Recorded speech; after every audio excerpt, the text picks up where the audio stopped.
The dust from the stagecoach explosion still hung in the air like a shroud when Elizabeth Bennett realized she was the only survivor, trapped beneath the overturned wagon with a piece of wood pinning her leg, and the distant sound of vultures already circling overhead. The Arizona Territory stretched endlessly in every direction, a merciless expanse of red rock and sagebrush that seemed to mock her predicament as the September sun of 1882 beat down without mercy. She had been traveling from St. Louis to meet her aunt in Tucson, carrying with her the last words her mother had spoken on her deathbed 3 months prior, words that had haunted every moment since. "You'll die alone, Elizabeth, just like me. Our family is cursed with solitude." Elizabeth was 22 years old, and until this moment, she had fought against that prophecy with every fiber of her being. She had been engaged once, to a banker's son in St. Louis, but he had called off the wedding 2 weeks before the ceremony, claiming he had fallen in love with her cousin. Her father had died when she was 16, leaving her mother to raise her alone in increasing bitterness and isolation. Her mother had pushed away every friend, every potential suitor, every connection until she truly had died alone in a cold bedroom with only Elizabeth holding her hand. And now, as Elizabeth felt the blood seeping from the gash in her leg and the weight of the wooden beam making it impossible to breathe properly, she wondered if her mother had been right all along. The other passengers were clearly dead. She had heard the driver's neck snap when the wagon flipped, had seen the elderly couple thrown clear and lying motionless on the rocks. The bandits who had caused the crash by firing at the horses had rifled through the wreckage, taking whatever valuables they could find, and had ridden off without even checking if anyone was alive. Elizabeth had stayed perfectly still during their looting, afraid they would finish her off if they knew she had survived. Now she was alone with her fear and the growing certainty that this was how her story would end, crushed under a stagecoach in the middle of nowhere, proving her mother's curse true. She tried once more to shift the beam, but pain shot through her legs so intensely that black spots danced across her vision.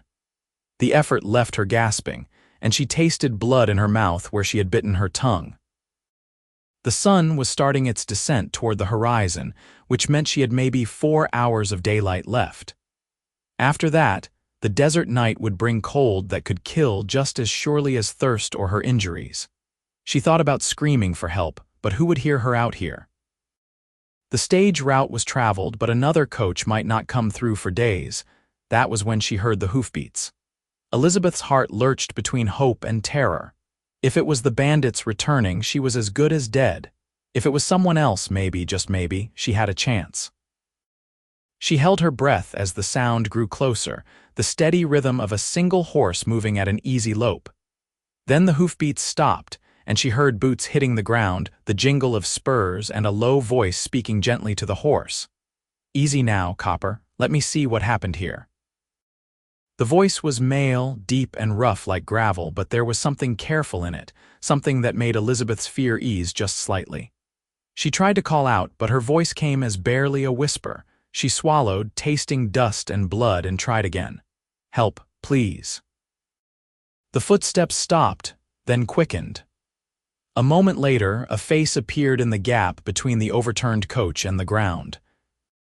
Elizabeth found herself looking into the most striking pair of eyes she had ever seen, gray-blue like storm clouds over the mountains, set in a face weathered by sun and wind.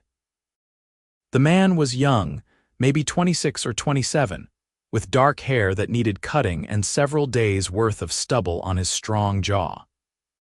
He wore the practical clothing of a working cowboy, a worn leather vest over a faded blue shirt, a bandana around his neck, and a hat that had seen better days pushed back on his head.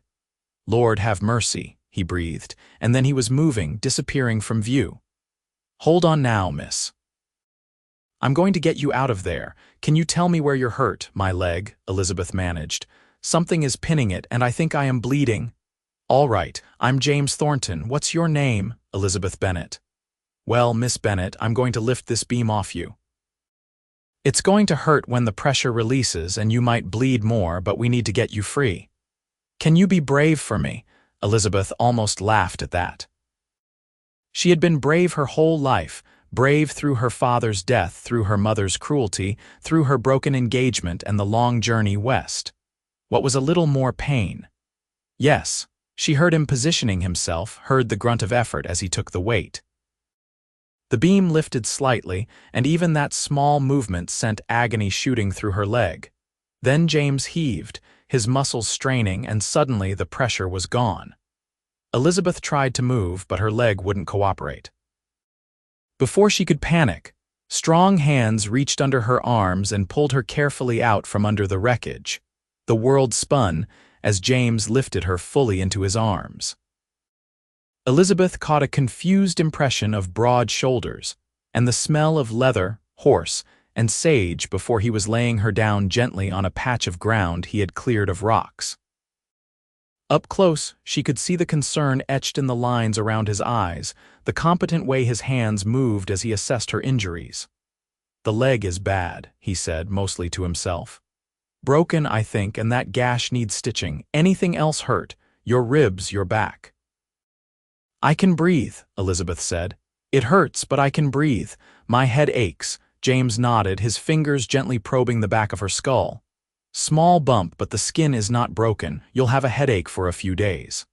His attention returned to her leg and his expression darkened. "I need to set this bone and stitch that wound, Miss Bennett, and I will not lie to you. It is going to hurt worse than anything you have felt before. I have some whiskey in my saddlebag that will help, and I will work as fast as I can." Elizabeth looked at her leg for the first time and immediately wished she had not. Her skirt was torn and soaked with blood, and even through the fabric she could see the unnatural angle of her shin. Nausea rolled through her stomach. "Will I lose the leg? Not if I can help it." James stood and moved to his horse, a sturdy copper-colored gelding waiting patiently a few yards away. He returned with saddlebags and a canteen, kneeling beside her again. "Drink some water first, then the whiskey. I need to check on the others. Make sure nobody else is alive. Then I will take care of you." Elizabeth drank gratefully while James moved to examine the other passengers. She watched him check each body, saw the gentle way he closed their eyes and said what sounded like a prayer over each one. He was not just a cowboy, she realized. There was education in the way he spoke and compassion in every movement. When he returned to her, his face was grave. "All dead," he confirmed. "I'm sorry, were they family?" "No, I was traveling alone to Tucson." Something flickered in his eyes, surprise maybe, but he did not comment.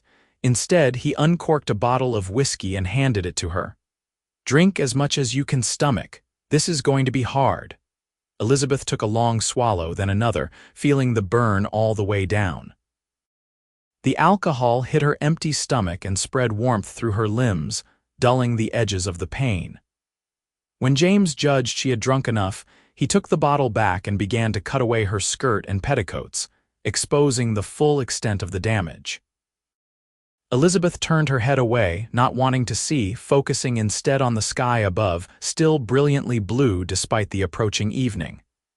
"I need you to talk to me," James said as he worked. "Tell me about yourself. Where are you from?" "St. Louis," Elizabeth said, her tongue already feeling thick from the whiskey. "I grew up there. My mother died 3 months ago. I am sorry for your loss. What about your father? Dead 6 years now. There is no one else." "Just my aunt in Tucson, my mother's sister, who wrote and said I could live with her." James had cleaned the wound with water from his canteen and was threading a needle from a small kit in his saddlebag. Elizabeth realized with distant surprise that he carried medical supplies. "No siblings." "No husband? I was told I would die alone," Elizabeth heard herself say, the whiskey loosening her tongue. "My mother said it on her deathbed. She said our family is cursed." James's hands paused for just a moment, and when he looked at her, those storm-cloud eyes were fierce. "That's the loneliest damn thing I have ever heard anyone say, and I am sorry your mother put that weight on you. But curses are not real, Miss Bennett. Loneliness is just a choice people make, over and over, until they believe it is fate." You do not know that, Elizabeth said, but even as she spoke, she felt the words settling into something hopeful in her chest. Maybe not. But I know that you are not going to die today, and you are not going to die alone because I am here and I am not leaving until I know you are safe. This is going to hurt now. Elizabeth barely had time to brace herself before James began stitching the gash. The pain cut through even the whiskey fog, sharp and bright and terrible. She heard someone screaming and realized dimly it was her own voice. James worked with steady hands, his face set in concentration, murmuring apologies and encouragement that she could barely hear over her own cries. When the stitching was done, he bound the wound with clean cloth from his supplies, then moved to position himself beside her broken leg. "One more thing," he said, and his voice was gentle despite the steel in his eyes. "I am going to set the bone. It will be quick, but it will hurt worse than the stitching. Do you want more whiskey?" Elizabeth could barely focus through the pain, but she nodded. He helped her drink, then positioned his hands on her leg. On 3, 1, 2, he pulled on 2, and Elizabeth felt the bone grind and shift into place. This time she did not just scream, the world went gray and fuzzy around the edges. She was distantly aware of James wrapping her leg with sticks and more cloth, fashioning a splint with practiced efficiency. When he was done, he lifted her again, this time settling her against his saddlebags arranged as a backrest, and covered her with a blanket that smelled like horse and campfire smoke. "Rest now," he said, brushing sweat-dampened hair back from her forehead with surprising tenderness. "I am going to make camp here tonight. In the morning, I will rig up a travois and take you to the nearest town. That would be Copper Springs, about 15 miles south. There is a doctor there who can look at your leg properly. Why are you doing this?" Elizabeth asked, the words slurring together. "You do not know me." James sat back on his heels, studying her face with an expression she could not quite read. "Because you needed help and I was here to give it. Because nobody deserves to die alone in the desert, curse or no curse. Because when I looked at you trapped under that coach, something in my chest twisted up tight and told me I had to save you. Is that enough reasons?" Elizabeth wanted to answer, wanted to ask what he meant by that last part, but the whiskey and the pain and the shock were pulling her down into darkness. The last thing she saw before unconsciousness took her was James's face above her, those storm-cloud eyes watching over her like a guardian, and she thought maybe her mother had been wrong after all.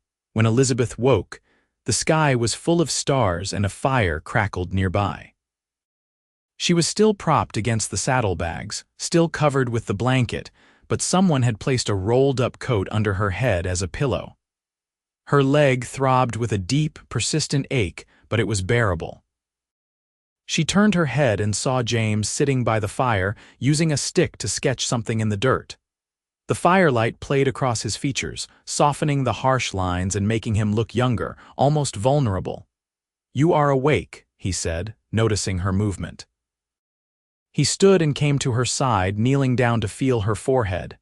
"No fever yet, which is good. How do you feel?" "Like I was crushed by a stagecoach," Elizabeth said, attempting humor despite everything. "But alive, thanks to you." A smile tugged at the corner of his mouth. "That is the spirit." "Are you hungry?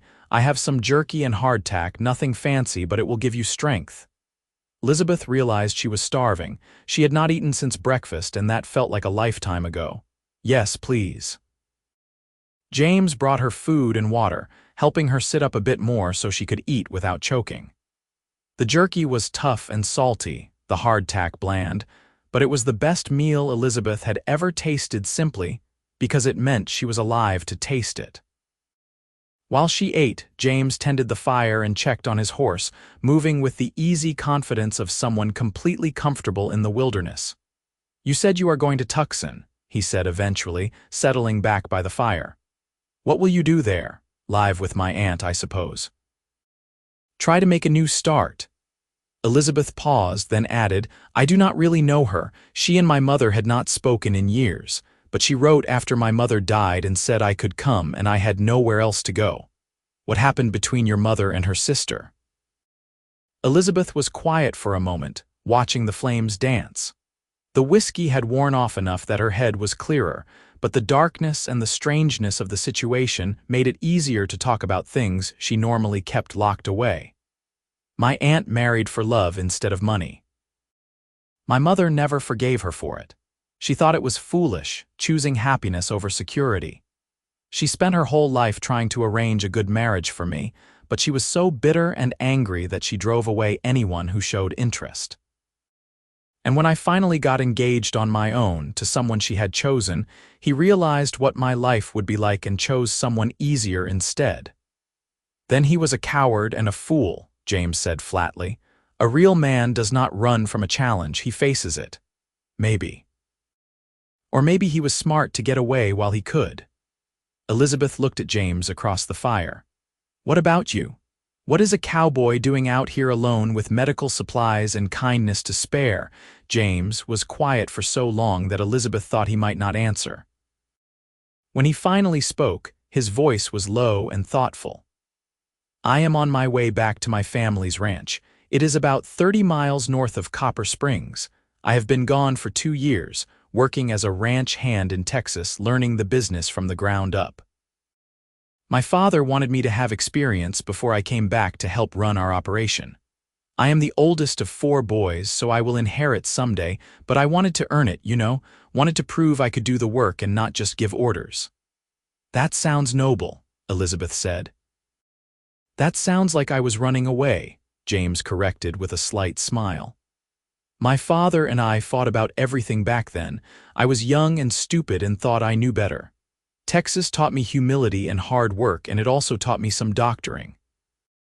I worked on a ranch where the nearest real doctor was 2 days' ride away, so the foreman taught me how to set bones and stitch wounds and treat common ailments. Saved a few lives, lost a few too. You learn real quick that out here, you have to be able to take care of yourself and others. You do not sound like you lost many, Elizabeth observed. Enough to know how lucky we are that I came along when I did. That leg could have gone bad real fast in this heat, and you could have died of thirst or exposure before another coach came through. The timing was just right.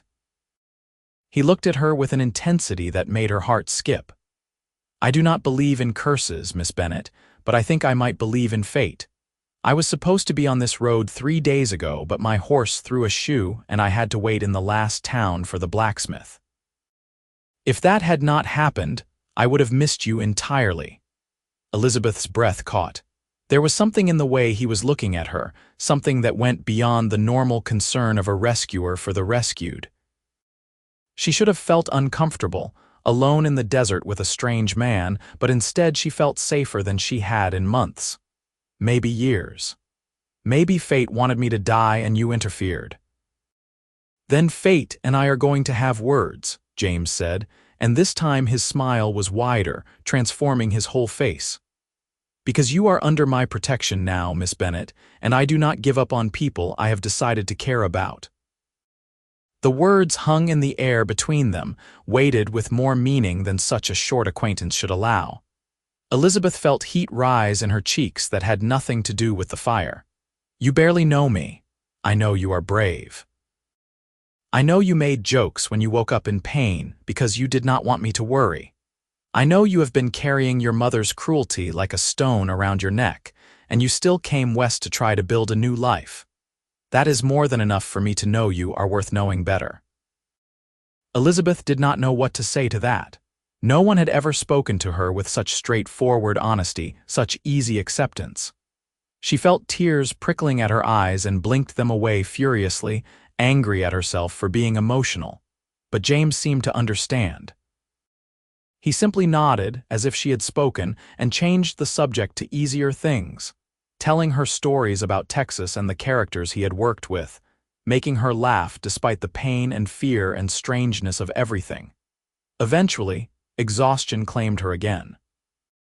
James insisted she take his bedroll while he kept watch, refusing her protests. You need real rest to heal, he said firmly. I have spent plenty of nights sleeping sitting up. I will be fine. Elizabeth wanted to argue more, but her body betrayed her, too tired and injured to fight. She let James help her into the bedroll, let him tuck the blanket around her like she was something precious. As she drifted off, she heard him speaking softly to his horse, heard the crackle of the fire and the vast silence of the desert night, and felt something unfamiliar blooming in her chest. It took her a moment to recognize it as hope. Morning came with the gradual brightening of the sky from black to deep blue to the brilliant gold of sunrise. Elizabeth woke to the smell of coffee and found James already up, having somehow produced a small pot and tin cups from his seemingly endless supply of useful items. He brought her coffee and more hardtack, checking her leg and the stitches with gentle hands. "The wound looks clean," he announced with satisfaction. "No sign of infection yet, but we need to get you to a real doctor soon. I am going to rig up a travois now. It will not be comfortable, but it is the best way to transport you."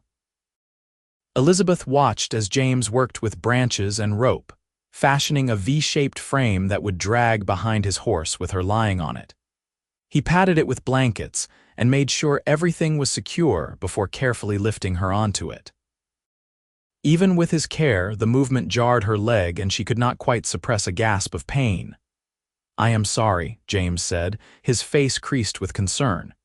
"It is going to be a rough ride. If it gets too bad, you tell me and I will stop. We will take it slow." "I will be fine," Elizabeth said, though she was not at all sure that was true. "Let us just get there."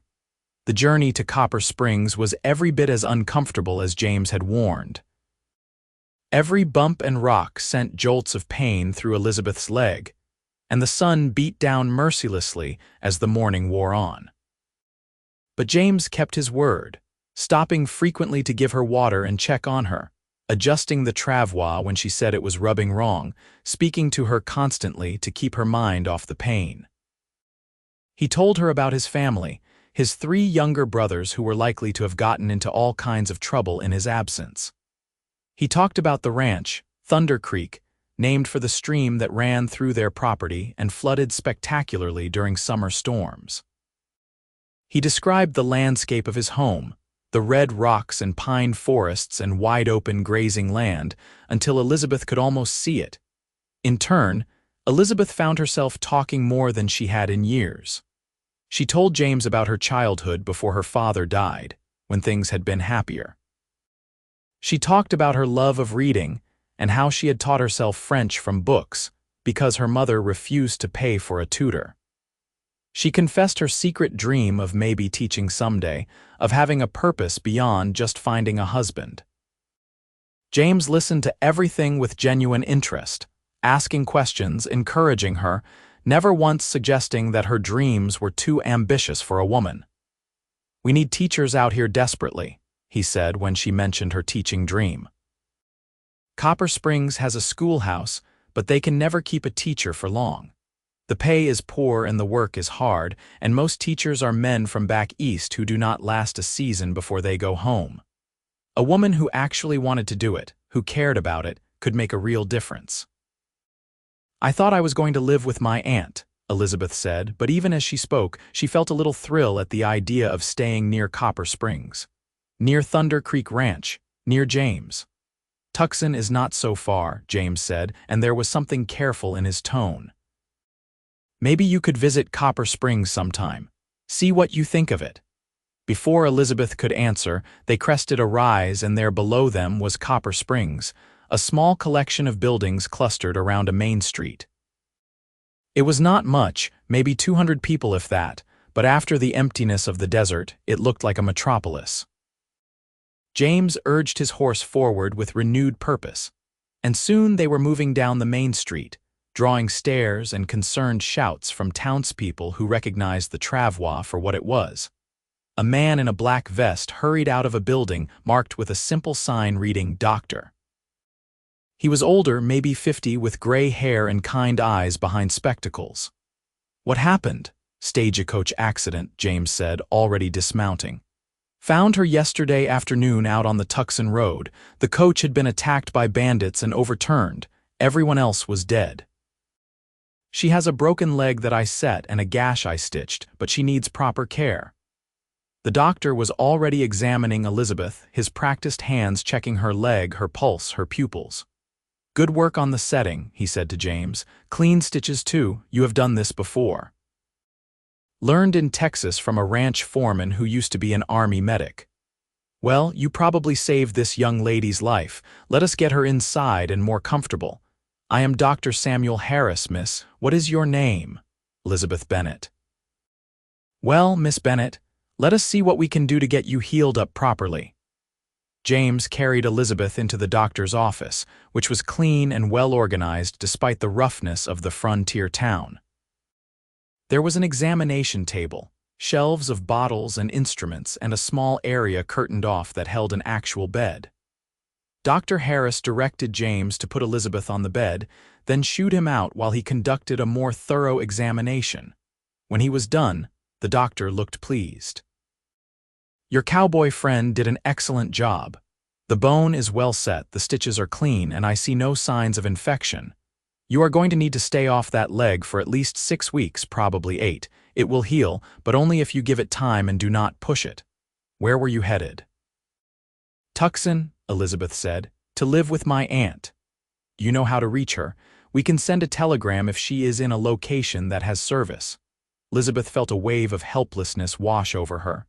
I do not know if she has telegram service. I only have her letter and she just said Tucson. Dr. Harris frowned.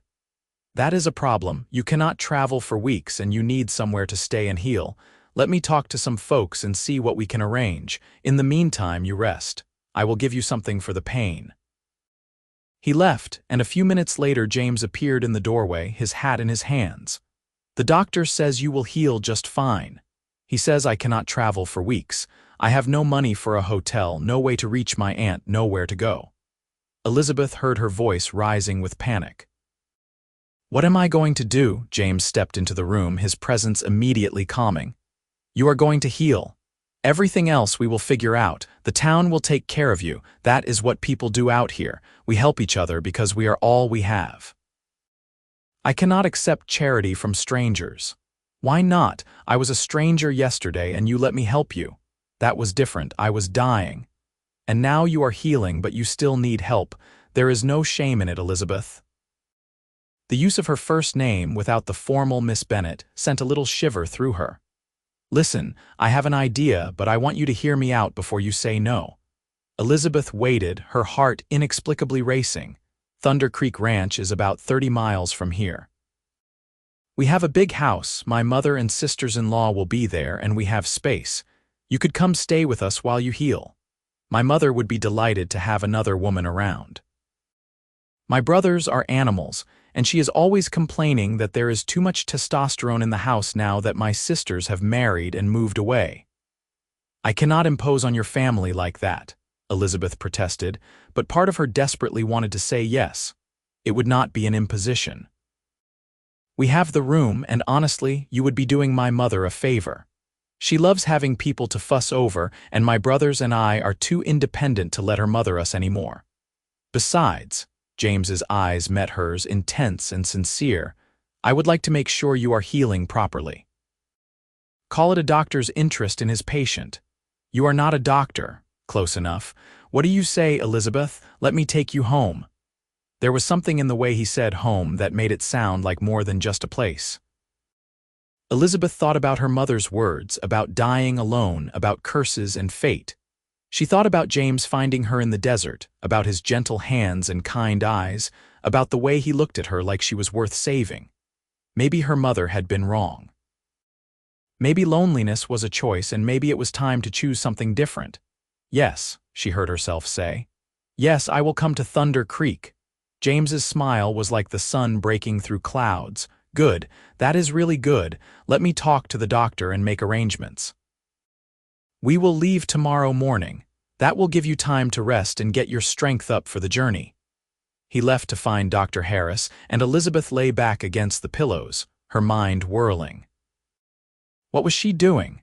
Agreeing to go stay with a strange family, with a man she had known for less than 2 days. It was improper, possibly scandalous, definitely not what a respectable woman would do. But then again, she had never been particularly respectable by her mother's standards, and look where being proper had gotten her mother. Dead and alone, just like she had predicted for herself. No, Elizabeth thought with sudden fierce determination. She was not going to live like that. She was going to take this chance, this unexpected gift of James Thornton appearing in her life exactly when she needed him most. She was going to let herself hope. Dr. Harris agreed to the plan, though he insisted on checking Elizabeth's leg one more time before she left and giving James detailed instructions on her care. James spent the rest of the day preparing for the journey, buying supplies in town and arranging for a wagon to transport Elizabeth more comfortably than the travois. He also sent a telegram to his family, warning them he was bringing a guest who needed care. That evening, he brought Elizabeth dinner from the hotel restaurant, real food with vegetables and meat that was not dried jerky. They ate together in the doctor's office, talking about everything and nothing, and Elizabeth realized she was happy. Actually happy, not just putting on a brave face, but genuinely content to be in this moment with this man. It was a novel enough feeling that she almost did not recognize it. "What are you smiling about?" James asked, catching her expression.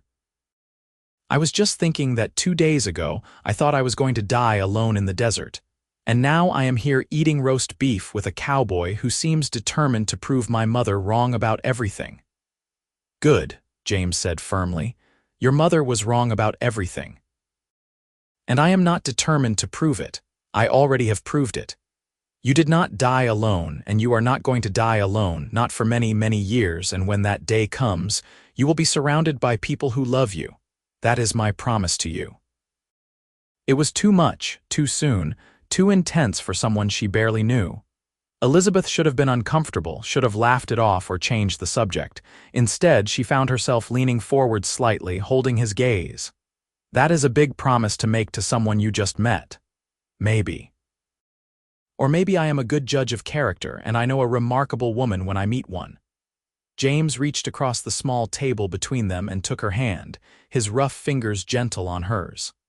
"I know this is strange and fast and probably crazy, but out here, life moves different. We do not have the luxury of long courtships and proper calling hours. We see something worth holding on to and we grab it with both hands. And Elizabeth, you are worth holding on to." Elizabeth's breath caught in her throat. "James, you do not have to say anything," he interrupted gently. "I just wanted you to know, I am not expecting anything from you. You are going to come to Thunder Creek and heal, and maybe we will become friends, and maybe something more, and maybe you will decide you want to go to Tucson after all. Whatever happens, I will respect it. But I wanted you to know that I see you, really see you, and I think you are amazing." No one had ever spoken to Elizabeth like this. No one had ever made her feel seen and valued just for being herself. She felt tears threatening again and blinked them back. "I see you too," she said softly. "And I think you are the best man I have ever met. I do not know what is going to happen, but I am glad fate or chance or whatever it was brought you to me when I needed you most." James smiled, that transformative expression that lit up his whole face. "Then that is enough for now. Finish your dinner, and tomorrow we will go home." The journey to Thunder Creek Ranch took most of the next day, even with the wagon moving at a careful pace to avoid jostling Elizabeth's leg too much. James had padded the wagon bed with every blanket and soft thing he could find, making a nest for her to lie in, and he stopped frequently to check on her and give her water. The landscape gradually changed as they traveled north, the flat desert giving way to rolling hills and the first signs of pine trees. The air smelled different here, cleaner somehow, tinged with sage and juniper. James talked as they traveled, pointing out landmarks and telling her stories about the area. He showed her where Thunder Creek crossed the road, the water running fast and clear over smooth rocks. He pointed to distant mountains and told her they got snow in winter, real snow that blanketed everything white and made the ranch look like something from a picture book. He was trying to distract her from the discomfort of the journey, Elizabeth knew, but she did not mind. She loved listening to him talk, loved the way his voice wrapped around words, the passion he had for this land. As the sun was starting to descend toward the horizon, painting the sky in shades of orange and pink, They crested a final hill and James pulled the wagon to a stop. "There," he said, pointing. "Thunder Creek Ranch." Elizabeth pushed herself up on her elbows to look, and her breath caught. The ranch sprawled across a valley between pine-covered hills, the main house a large structure of logs and stone that looked like it had grown naturally from the landscape. There were several outbuildings, a big barn, extensive corrals, and what looked like a bunkhouse for ranch hands. Cattle dotted the hillsides, and she could see the gleam of the creek running through the property. It was beautiful, more beautiful than anything she had imagined, and it looked solid and permanent in a way that made her chest ache with longing. "It is wonderful," she said honestly. "It is home," James replied, and she could hear the love in his voice. "Come on, let us go meet everyone." As they approached the main house, people began emerging. 3 young men who had to be James's brothers came out of the barn, tall and broad-shouldered like James, but each with their own distinctive features. 2 women appeared on the porch, one older with graying hair and a kind face, the other younger, clearly pregnant and glowing. And then there were children, 2 small boys and a girl, all shrieking with excitement at James's arrival. James pulled the wagon to a stop in front of the house and jumped down, immediately surrounded by family. Elizabeth watched as he hugged his mother, as his brothers clapped him on the back and joked about him finally coming home, as the children climbed on him like he was a tree made for climbing. There was so much love here, so much warmth and connection, that Elizabeth felt like an intruder on something precious. Then James was extracting himself from the chaos and bringing his mother to the wagon. "Ma, this is Elizabeth Bennett. Elizabeth, this is my mother, Catherine Thornton." Catherine Thornton was a handsome woman in her early 50s, with James's gray-blue eyes and a smile that crinkled the corners. She looked at Elizabeth with immediate compassion. "Oh, you poor dear. James's telegram said you were hurt. Let us get you inside immediately. Boys, help your brother carry her." Gently now, before Elizabeth could protest, James was lifting her out of the wagon with the same care he had shown since finding her. His brothers cleared a path, and Catherine led the way into the house, calling orders about preparing the downstairs guest room and heating water for a bath, and making sure there was plenty of food ready. The inside of the house was as welcoming as the outside, all warm wood and comfortable furniture, with quilts on the walls and the smell of baking bread in the air. James carried Elizabeth to a room off the main hallway, spacious and bright with a large bed covered in a beautiful patchwork quilt. He laid her down gently, and Catherine immediately began fussing with pillows and blankets. "You just rest, dear. I will bring you something to eat, and tomorrow we will get you properly settled. You are safe here, do not worry about a thing." The rest of the evening passed in a blur of introductions and kind faces. James's brothers were Robert, 24, already married to the pregnant woman whose name was Sarah; Thomas, 22, and the wild one of the family according to their mother; and young Peter, just 19 and still finding his way. The children were Robert and Sarah's 2 sons, and a niece whose parents lived on an adjoining property. Everyone was welcoming, though clearly curious about the woman James had brought home. Later, after the family had left her to rest and the house had quieted for the night, James came to check on her one last time. He sat in the chair beside her bed, his long legs stretched out, looking more relaxed than she had seen him since they met. "You have a wonderful family," Elizabeth said softly. "They are loud and nosy and will probably drive you crazy within a week," James replied with affection. "But yes, they are wonderful. I miss them more than I realized while I was in Texas." "They missed you too." "I could see it in how they looked at you," James nodded. "My father died while I was gone. A year ago last spring, his heart just gave out. I got the telegram too late to make it back for the funeral. That has been hard, knowing I was not here when they needed me." "I am sorry," Elizabeth said, reaching out to touch his hand. "That must have been terrible, it is, but life on a ranch does not stop for grief." Robert stepped up, took over running things. "He has done a good job, but he is ready to have help, and I am ready to be home to do my part." He looked at her, his expression serious. "I am glad I was away when I was, though, because if I had been home I would not have been on that road and I would not have found you. Do you really believe that things happen for a reason?" "I believe that sometimes the worst things lead to the best things. I believe that you were meant to survive that crash and I was meant to find you, and whatever comes next, we were meant to figure it out together." Elizabeth wanted to believe that. More than anything, she wanted to believe that her mother's curse was broken, that loneliness was not her fate, that this connection she felt with James was real and lasting. "I am scared," she admitted in a whisper. "Of what? Of believing this is real, of letting myself care and then losing it. Of proving my mother right after all." James stood and moved to sit on the edge of her bed, taking both her hands in his. "Elizabeth, look at me," she did, meeting those storm cloud eyes that had become so familiar so fast. "Your mother was wrong. You are not cursed. You are brave and strong and deserving of love and happiness. Whatever happens between us, even if it does not work out the way I hope it will, you are not going to die alone. You are surrounded by people right now who are ready to care about you just because you are you. My mother already loves you, I can tell. My brothers think you are brave for surviving that crash. You are not alone anymore and you never have to be again unless you choose it. How can you be so sure? Because I know people and I know my family and I know my own heart. And my heart is telling me that you are someone special, someone worth fighting for, someone I want in my life for as long as you will let me be in yours." It was too much honesty, too much emotion, too fast. But instead of frightening Elizabeth, it made her feel safe. James was not playing games or hiding behind propriety. He was laying his cards on the table, giving her the power to choose what happened next. And for the first time in her life, Elizabeth chose hope. "I want that too," she said. "I do not know how to do this, how to trust this, but I want to try."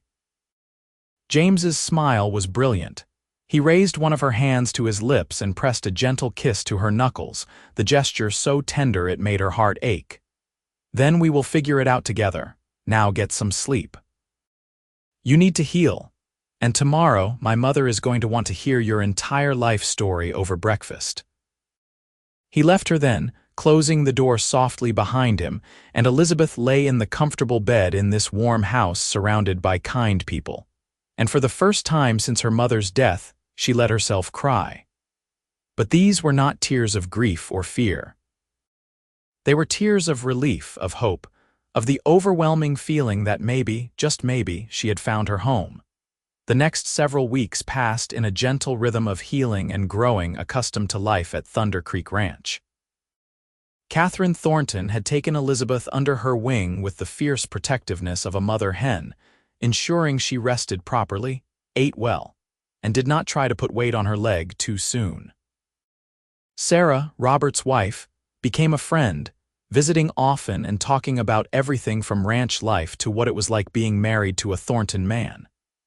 Even James's brothers, after their initial curiosity, treated her like she had always been part of the family. But it was James who remained the constant presence in Elizabeth's days. He checked on her every morning before heading out to work on the ranch, brought her books from the family's small library, sat with her in the evenings, and talked about everything under the sun. He told her about his time in Texas, the things he had learned, the mistakes he had made. She told him about St. Louis, about the society life she had never quite fit into, about her secret love of learning that her mother had seen as unladylike. As Elizabeth's leg healed, James helped her learn to use the crutches Dr. Harris had provided when he made a house call to check her progress. James was patient when she stumbled, encouraging when she wanted to give up, and always careful to respect her boundaries even as the connection between them deepened. He never tried to kiss her or push for more than she was ready to give, but the way he looked at her made it clear that his feelings had not changed. If anything, they had grown stronger. 6 weeks after the stagecoach accident, Dr. Harris declared that Elizabeth's leg had healed well enough for her to start putting weight on it without the crutches. "The bone has knit nicely," he told her, examining the leg with approval. You will have a limp for a while, maybe permanent but maybe not. Time will tell, but you are a lucky woman, Miss Bennett. Many people do not recover from breaks this severe. I had good care, Elizabeth said, glancing at James, who had insisted on being present for the examination. That you did. Your cowboy there has a real gift for healing. Have you ever considered studying medicine properly, son? James shook his head. I am needed here on the ranch, but I am glad I could help. After the doctor left, Catherine insisted on a celebration dinner. The whole family gathered around the big dining table, including the extended family from the adjoining properties, James's sisters and their husbands, and various ranch hands who had been invited to share in the meal. It was loud and chaotic and full of laughter, and Elizabeth sat in the middle of it, all feeling more at home than she had ever felt in her mother's quiet, bitter house in St. Louis. After dinner, James asked if she would take a walk with him. Elizabeth agreed, letting him help her navigate the uneven ground on her still weak leg. He led her away from the house, toward the creek that gave the ranch its name. The evening was beautiful, the sky painted in sunset colors, the air cool and clean. They walked in comfortable silence until they reached the creek bank, where a large flat rock made a natural seat overlooking the water. I used to come here when I was a boy, James said, helping Elizabeth sit on the rock before settling beside her. Whenever I was upset or confused or just needed to think, there is something about the sound of the water that makes everything seem clearer. It is peaceful, Elizabeth agreed, watching the creek flow past, catching the last rays of sunlight and turning them into liquid gold. Elizabeth, I need to talk to you about something, and I am just going to say it straight because I am not good at being subtle or playing games. James turned to face her, his expression serious. You have been here almost 2 months now and your leg is healed. Dr. Harris says you can travel if you want to, so I need to know what your plans are. Do you still want to go to Tucson to your aunt, or is there any chance you might want to stay here? Elizabeth's heart began to race. She had been expecting this conversation, had been thinking about it constantly for weeks, but now that it was here, she did not know how to put her feelings into words. James, let me finish, he interrupted gently. I know I have no right to ask you to change your plans.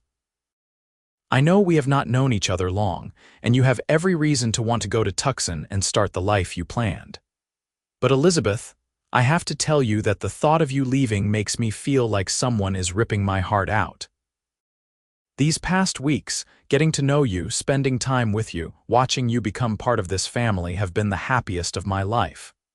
I am in love with you, completely, stupidly, head over heels in love with you, and I know you might not feel the same way and that is okay. But I had to tell you before you made your decision. Elizabeth stared at him, her breath caught in her throat. You love me. Yes, I think I have since I pulled you out from under that stagecoach and saw the courage in your eyes. I have been falling more in love with you every day since. I was told I would die alone, Elizabeth whispered, the old fear rising up one last time. My mother said it was our curse. James took her hands in his, holding them firmly. Not while I am still breathing, he said fiercely. Elizabeth, you are not cursed, you are blessed. Blessed with intelligence and strength and beauty inside and out. Your mother was wrong, and I will spend the rest of my life proving it to you if you will let me. Stay here. Stay with me. Let me love you the way you deserve to be loved. Let my family be your family. Build a life here. Teach at the school in Copper Springs like you dreamed. Grow old with me on this ranch, surrounded by people who care about you. Choose to believe in happiness instead of your mother's bitterness. Please. Tears were streaming down Elizabeth's face now, but they were good tears, happy tears. Everything she had ever wanted was being offered to her right here, right now, by this incredible man who had appeared in her life like an answer to a prayer she had been afraid to voice. I love you too, she said, her voice breaking. I have been so scared to admit it because I thought it was too fast, too much, too impossible, but I do love you, James. You make me feel safe and seen and valued. You make me want to be brave. James let out a breath that sounded almost like a sob and pulled her into his arms, holding her tight against his chest. Elizabeth could hear his heart hammering, could feel the tension in his muscles as he clung to her like she was the most precious thing in the world. "Say you will stay," he murmured into her hair. "Say you will give us a chance." "I will stay," Elizabeth said, and it felt like the easiest decision she had ever made. "I will stay, and I will love you, and I will choose happiness. I choose you, James Thornton, I choose us." James pulled back just enough to look at her face, his eyes bright with unshed tears. "Can I kiss you? I have been wanting to kiss you for weeks, but I wanted to wait until you were ready." In answer, Elizabeth reached up and pulled his face down to hers. The kiss was gentle at first, tentative, both of them learning the shape and taste of each other. Then James's arms tightened around her and the kiss deepened, becoming something more passionate, more desperate, two people who had found each other against all odds claiming this moment of connection. When they finally broke apart, both breathing hard, Elizabeth felt like she was glowing from the inside out. "Marry me," James said, his forehead resting against hers. "I know it is fast, I know people will talk, but I do not care. Marry me and make me the happiest man in the Arizona territory." "Yes," Elizabeth said without hesitation. "Yes, I will marry you." James kissed her again, then stood and pulled her to her feet, swinging her around in a circle that made her laugh and cling to him for balance. When he set her down, he was grinning like a madman. "We should go tell my mother. She is going to be thrilled. She has been dropping hints for weeks about what a nice couple we make." Hand in hand, they walked back to the house, where the family was still gathered on the porch enjoying the evening. Catherine took one look at their joined hands and their glowing faces and let out a whoop of joy that probably scared every cow on the property. "Finally," she exclaimed, hurrying down the steps to embrace them both. "I was beginning to think you two would dance around each other forever." "When is the wedding?" "Soon," James said, looking at Elizabeth for confirmation. "As soon as we can arrange it. There is no point in waiting." "Next month," Catherine declared, already planning. "That will give us time to prepare properly. Oh, this is wonderful. We will have the ceremony here at the ranch, invite everyone from town. Sarah, we will need to make a dress. Elizabeth, do you have any family you want to invite?" Elizabeth thought of her aunt in Tucson, the woman she had never met who had offered her a home. "I should write to my aunt, let her know I am alive and well and that my plans have changed. But no, there is no one I need to invite. You all are my family now." Catherine's eyes filled with tears and she hugged Elizabeth again. "Yes, we are. Welcome home, dear girl, welcome home." The next weeks were a whirlwind of preparation. Catherine threw herself into planning with the enthusiasm of a general organizing a military campaign. Every woman within 20 miles seemed to be involved in making Elizabeth's wedding dress, a beautiful creation of ivory silk and lace that had to be ordered from back east. The house was cleaned from top to bottom, food prepared and stored, invitations sent to every family in the area. James tried to help but mostly got in the way, and eventually was banned from the house during the day so the women could work in peace. He spent his time working on the ranch, but every evening he made sure to steal some time alone with Elizabeth, walking by the creek or sitting on the porch, talking about their future and making plans. They decided that after the wedding, they would travel to Copper Springs, so Elizabeth could speak to the town council about the teaching position at the school. James thought they would jump at the chance to hire her, and Elizabeth found herself getting excited about the prospect of having real work, real purpose. She wrote a long letter to her aunt in Tucson, explaining everything that had happened and thanking her for the offer of a home even though Elizabeth would not be taking her up on it. To her surprise and delight, her aunt wrote back within 2 weeks, a warm letter full of happiness at Elizabeth's good fortune and sadness that they had never had the chance to know each other. She also shared that she had never believed in their mother's curse, that it was just the bitter talking of a woman who had made herself lonely through her own choices. The letter felt like a final breaking of the chains that had bound Elizabeth to her mother's prophecy. The day of the wedding dawned clear and beautiful, the sky a brilliant blue without a cloud in sight. Elizabeth woke early in the guest room that had become her own, listened to the sounds of the house stirring to life, and felt a peace settle over her that she had never known before. Today, she would marry James Thornton. Today, she would officially become part of this family. Today, she would choose happiness and love and hope over fear and loneliness and curses. Catherine and Sarah helped her dress, fastening the hundreds of tiny buttons on the back of the dress, arranging her hair in an elaborate style that Sarah had learned from a fashion magazine. When they finally let Elizabeth look in the mirror, she barely recognized herself. She looked happy, she realized. Truly, deeply happy in a way that transformed her whole face. The ceremony was held outside under a canopy of trees near Thunder Creek, with the whole community gathered to witness.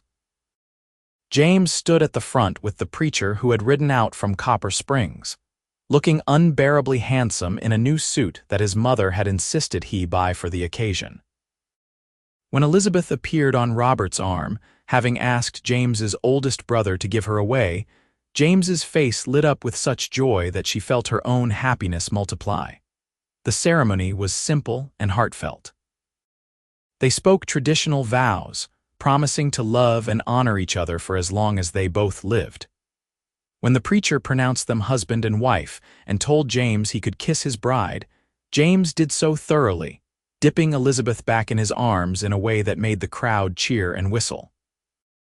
Elizabeth laughed against his lips, her arms around his neck, and thought about her mother's words one last time before banishing them forever. "I was told I would die alone," she thought, "but not while you are still breathing, not while we have this love, not ever."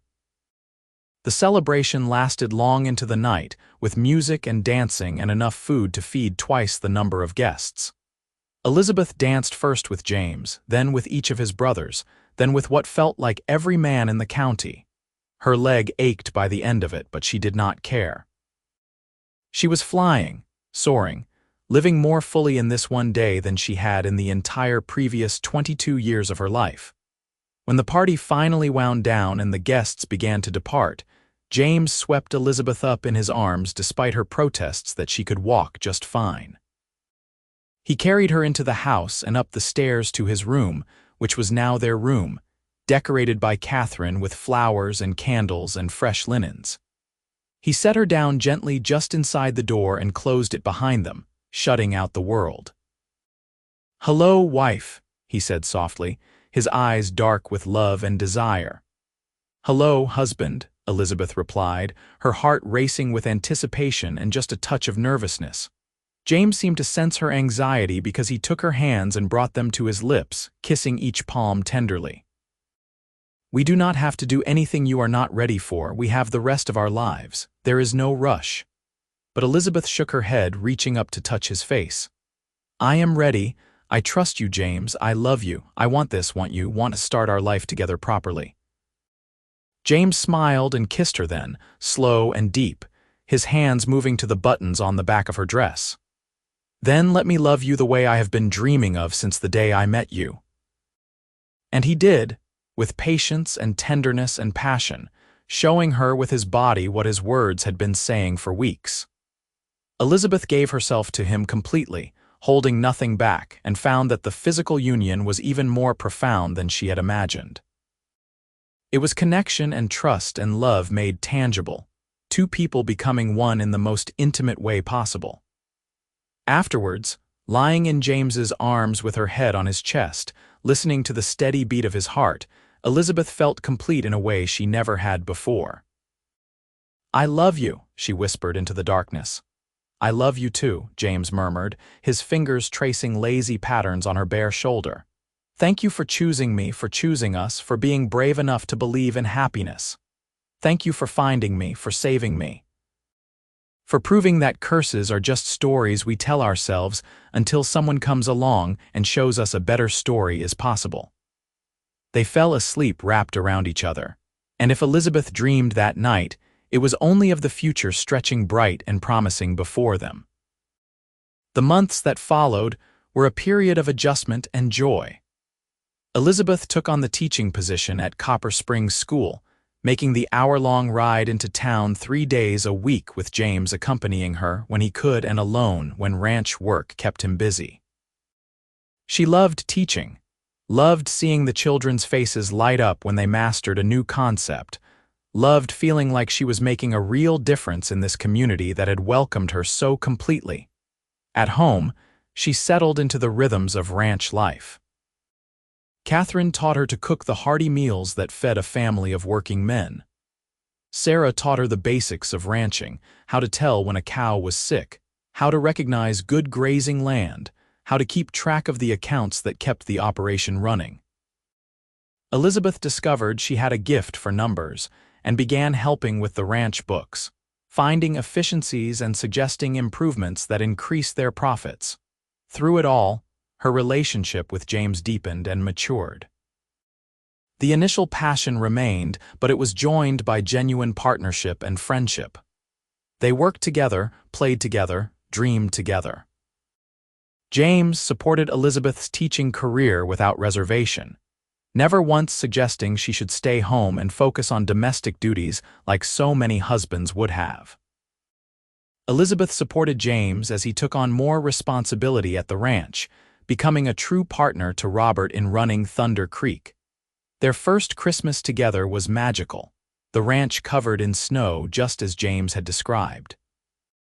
The whole extended family gathered at the main house, children running everywhere, the smell of pine and cinnamon filling every room. Elizabeth had never experienced a holiday like this, full of warmth and laughter and traditions. James gave her a beautiful leather-bound journal and told her to fill it with her thoughts and dreams. She gave him a new saddle she had commissioned from the leather worker in Copper Springs, custom-made to his exact specifications. As winter turned to spring, Elizabeth began to suspect she might be pregnant. Her courses had stopped, and she felt tired and queasy in the mornings. When she confided in Sarah, who had given birth to a healthy baby girl just after Christmas, her sister-in-law confirmed her suspicions with a knowing smile. "You are glowing just like I did. Have you told James yet? I wanted to be sure first." "I am going to see Dr. Harris next week when we go into town."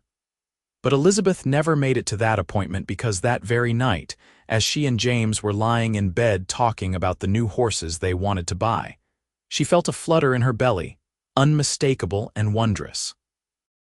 "James," she said, taking his hand and placing it on her stomach, "we are going to have a baby." James went very still, his hand spread across her belly, his eyes wide. "Are you certain?" "I am certain. I felt movement just now. James, we are going to be parents." The expression that crossed James's face was beyond joy, beyond happiness. It was wonder and love and a hint of fear all mixed together. "A baby," he breathed. "We made a baby. Elizabeth, this is incredible." He kissed her then, deep and passionate, then slid down to press kisses to her still flat stomach, talking to the baby inside. "Hello in there. This is your papa. I am going to love you so much. You and your mama are my whole world." Elizabeth ran her fingers through his hair, tears of happiness running down her face. This was her family now, this man and the child they had created, the life they were building together. No curse, no loneliness, just love and connection and the promise of more to come. The pregnancy progressed smoothly, despite the hard work of ranch life and teaching. Elizabeth continued her duties until she was 7 months along and too unwieldy to ride into town comfortably. She spent her final weeks helping Catherine prepare the nursery, sewing tiny clothes and blankets, reading everything she could find about childbirth and babies. James was alternately excited and terrified, constantly worrying about her health, making sure she did not overdo it. When labor began on a warm September evening, exactly a year after the stagecoach accident that had brought them together, James went pale and had to be physically restrained from riding for the doctor immediately. Catherine took charge, having delivered enough babies in her time to know what to do. She sent Thomas for Dr. Harris but assured Elizabeth that everything would be fine, that women had been having babies since the dawn of time, and she was strong and healthy. The labor was long and difficult, lasting through the night and into the next day. Elizabeth had never known pain like this, pain that came in waves and left her gasping and crying out despite her best efforts to stay quiet. James was by her side the whole time, letting her crush his hands, wiping her forehead with cool cloths, whispering encouragement and love in her ear. "You can do this," he told her over and over. "You are the strongest person I know. You survived a stagecoach crash. You can survive this." And she did. As the sun was setting on their anniversary, Elizabeth gave one final push and heard the most beautiful sound in the world, a baby's cry. Dr. Harris announced, "It is a boy," and placed the tiny, squalling infant on her chest. Elizabeth looked down at her son, at his red face and waving fists, and felt her heart expand to a size she had not known was possible.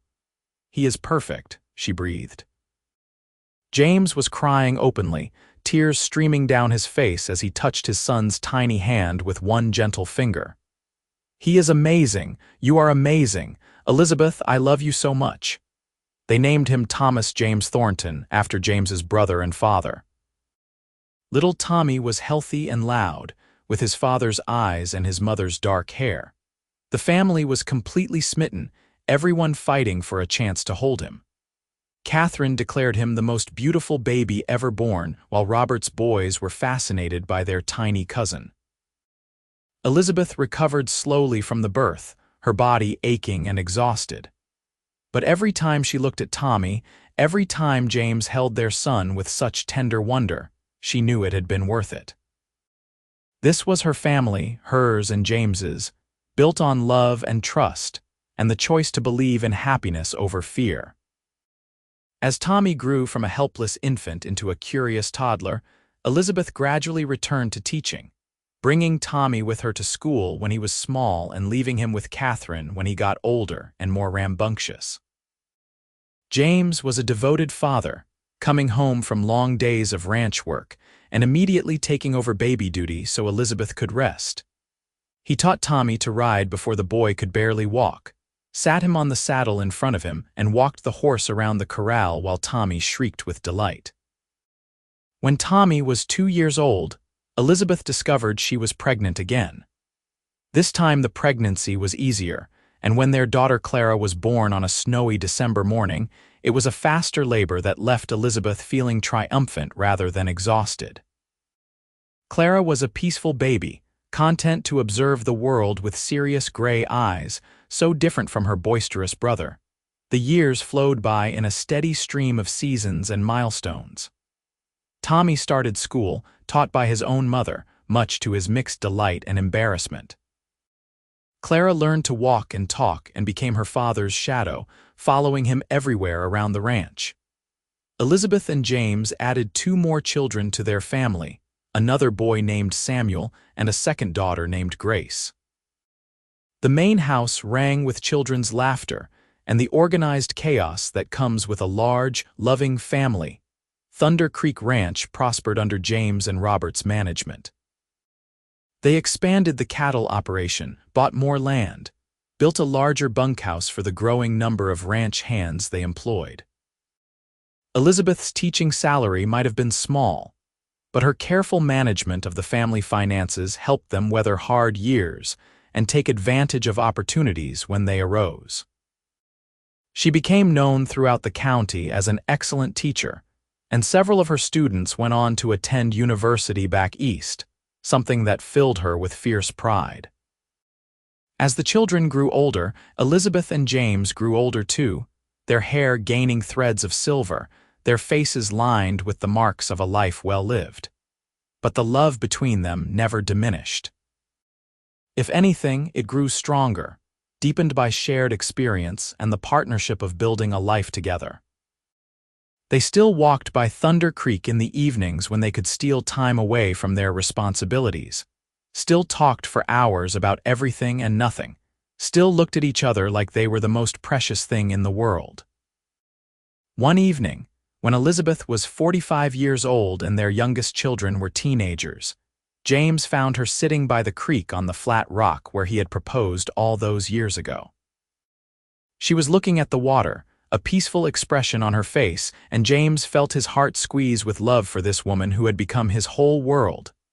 "What are you thinking about?" he asked, settling beside her and taking her hand. Elizabeth smiled and leaned into him. "I was thinking about my mother, about what she said, that I would die alone, that our family was cursed with loneliness, and I was thinking about how wrong she was, how completely, utterly wrong." James kissed the top of her head. "She would be proud of you, I think, if she could see you now. Or maybe she would be shocked that you proved her wrong so thoroughly. Maybe both." Elizabeth turned to look at her husband, at the face that had become as familiar to her as her own, at the eyes that still looked at her with wonder after 23 years of marriage. "Do you remember what you said when I told you about her curse? When I said I was told I would die alone?" "I said not while I am still breathing," James replied immediately. "And I meant it then, and I mean it now. You are stuck with me, Elizabeth Thornton. For better or worse, until death do us part, and probably even after that, because I plan to haunt you as a ghost if I go first." Elizabeth laughed, the sound bright and joyful. "I love you, James. Thank you for finding me. Thank you for saving me. Thank you for every day of these past 23 years. Thank you for staying. Thank you for choosing happiness. Thank you for building this beautiful life with me." James stood and pulled her to her feet, spinning her in a circle like he had done on their wedding day. "Come on, let us go home. I think Sarah is making that apple pie you love for dessert, and if we do not get there soon, Tommy and Samuel will eat the whole thing." Hand in hand, they walked back to the house that had become home, surrounded by the land they had worked and loved, knowing that their children and grandchildren would continue the legacy they had built. As they reached the porch, they could hear the sound of family inside, the laughter and conversation and occasional argument that came with a house full of people who loved each other. Elizabeth paused on the threshold and looked back at the ranch spreading out before them in the gathering dusk. Lights were coming on in the bunkhouse, cattle were settling down for the night, and Thunder Creek rushed past with its constant music. This was her home, these were her people, and she was not alone. She had never been alone, not really, not since the moment James Thornton appeared in her life and proved that love was stronger than any curse. She turned to her husband, smiled, and stepped inside with him to join their family. Whatever came next, they would face it together, and that was more than enough. That was everything. The years continued to pass, bringing with them the natural rhythm of life on the ranch. Tommy married a schoolteacher from Copper Springs, a bright woman named Margaret who Elizabeth liked immediately.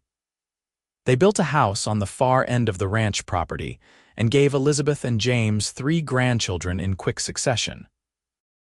Clara surprised everyone by falling in love with a young lawyer who visited from Phoenix and moved to the city with him, though she came home often and always said the ranch would be in her heart no matter where she lived.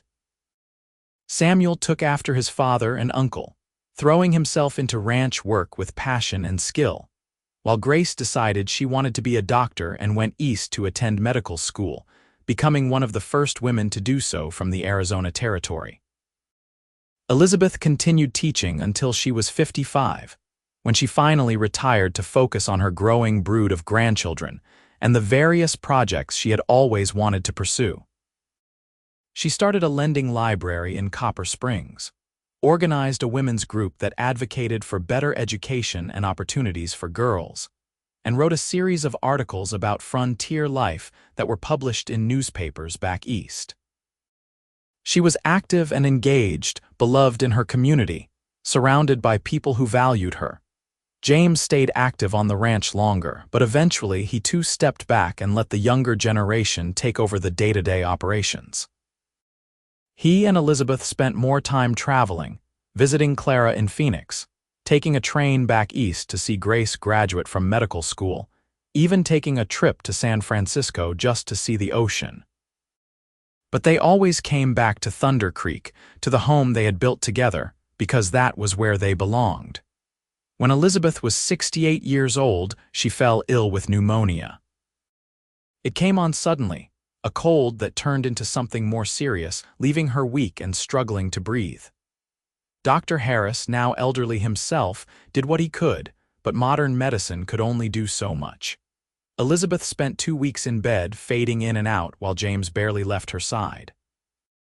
The whole family gathered, children and grandchildren filling the house, preparing for the worst while hoping for the best. But Elizabeth rallied. Her strength of will, the same determination that had kept her alive under that stagecoach so many years ago, pulled her through. She recovered slowly but fully, and by spring she was back to her old self, just a little more fragile, a little more aware of her mortality. "That was too close," James said one evening as they sat on the porch watching the sunset. His voice was rough with emotion. "I thought I was going to lose you." "Not yet," Elizabeth said, taking his hand. "We still have time. We have beaten every curse and prophecy thrown at us. We are not done living yet, James Thornton." And they were not. They had another decade together, a decade filled with great-grandchildren and celebrations and the deep contentment that comes from a life well lived. They celebrated their 50th wedding anniversary with a party that brought people from 3 counties, all of them wanting to honor the couple who had become legends in their own right. James passed away peacefully in his sleep at the age of 81, lying next to Elizabeth in the bed they had shared for half a century. Elizabeth woke to find him gone and felt like part of her soul had been ripped away. The grief was crushing, overwhelming, the first time since that awful year when her mother died that she felt truly alone. But she was not alone, not really. Her children surrounded her, held her while she cried, reminded her that James had lived a long and happy life, that he had died peacefully with the woman he loved by his side. And slowly, painfully, Elizabeth began to heal. She knew James would not want her to give up, to sink into the loneliness her mother had predicted. He would want her to keep living, keep loving, keep being part of the family and community they had built. So she did. Elizabeth lived another 5 years, watching her grandchildren have children of their own, seeing Thunder Creek Ranch continue to prosper under Tommy and Samuel's management. She told stories about James to the great-grandchildren who had never met him, keeping his memory alive and vibrant. She wrote a memoir about her life, from her lonely childhood in St. Louis to the stagecoach accident that changed everything to the 50 years of marriage that had given her more happiness than she had ever dreamed possible. When Elizabeth finally passed away at the age of 79, surrounded by 4 generations of family in the house where she had lived more than half her life, her last thoughts were of James. She imagined him waiting for her on the other side, holding out his hand with that smile that had never failed to make her heart skip, ready to continue their journey together wherever souls went when bodies gave out. At her funeral, Tommy read from his mother's memoir the passage she had marked as her favorite. "I was told I would die alone," Elizabeth had written. "It was a curse I carried for most of my young life, a prophecy that seemed inevitable given the loneliness that had marked my family for generations. But then James Thornton found me broken and bleeding in the desert and said 5 words that changed everything. Not while I am still breathing." He spent the next 50 years proving that love is stronger than any curse, that family is what you build, not what you are born into, that loneliness is a choice and happiness is possible if you are brave enough to reach for it. I did not die alone. I lived surrounded by love and I died the same way. My mother was wrong, and I am grateful every day that I lived long enough to prove it. There was not a dry eye in the gathering as Tommy finished reading. The whole community had turned out to say goodbye to Elizabeth Thornton, beloved teacher, devoted wife and mother, pillar of Copper Springs. They buried her next to James under a spreading oak tree on a hill overlooking Thunder Creek, where they could watch over the ranch they had built together for eternity. Years later, when great-great-grandchildren played in the shadow of that oak tree and asked about the people buried there, they would hear the story of how their great-great-grandfather James had found their great-great-grandmother Elizabeth trapped under a stagecoach, how he had saved her life and won her heart, how she had broken a family curse through the simple act of choosing love over fear. The story became legend, passed down through generations, A reminder that even in the harshest circumstances, even when loneliness seems inevitable, love can find a way. And Thunder Creek Ranch continued to prosper, home to Thorntons who carried forward the legacy of James and Elizabeth, a legacy of hard work and compassion, and the fundamental belief that no one has to die alone as long as there are people willing to reach out their hands and say, "Not while I am still breathing." Not while love remains in the world. Not while we remember that we are stronger together than we could ever be apart.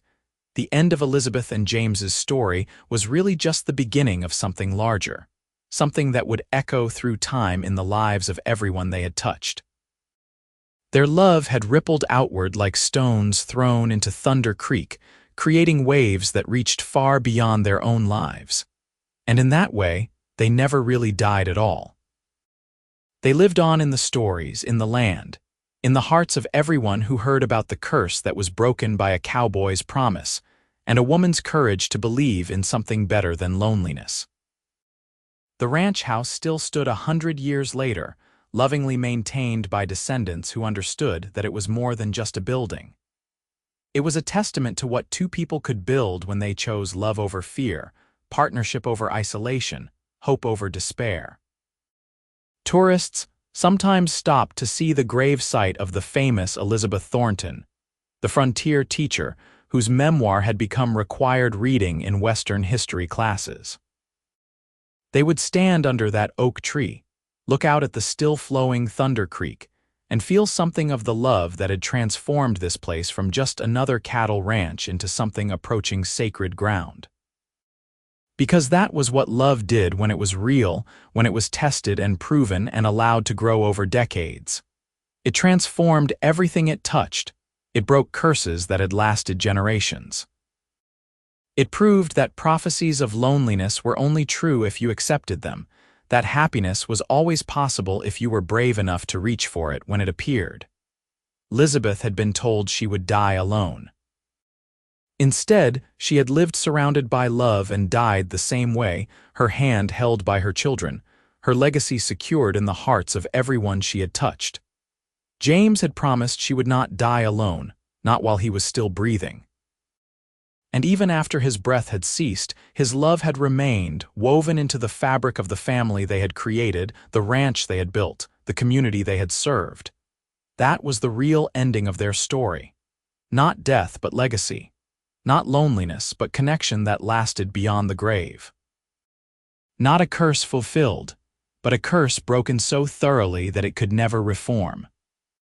Not an ending at all, really, but a beginning that continued to unfold in every generation that followed, in every child taught to believe in love over fear, in every person who heard their story and decided to be brave enough to reach for happiness when it appeared.